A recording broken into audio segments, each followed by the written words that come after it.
How to manage DNS zones in Plesk. This demo assumes you've already logged into Plesk.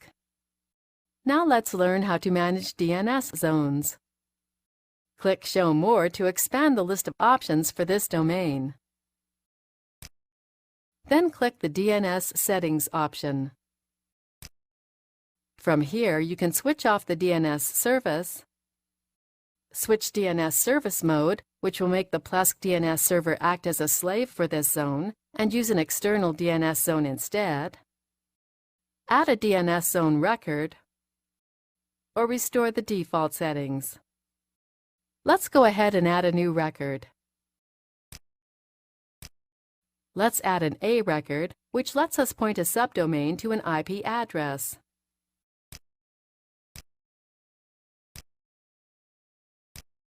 The DNS record has been created, but you still have to click Update for the changes to go live. That's it. You can now see the new record we just added here in the list of DNS records. To remove a DNS record, simply select it, then click Remove. Click to confirm the removal, then click OK. Once again, click Update to make the changes live. This is the end of the tutorial.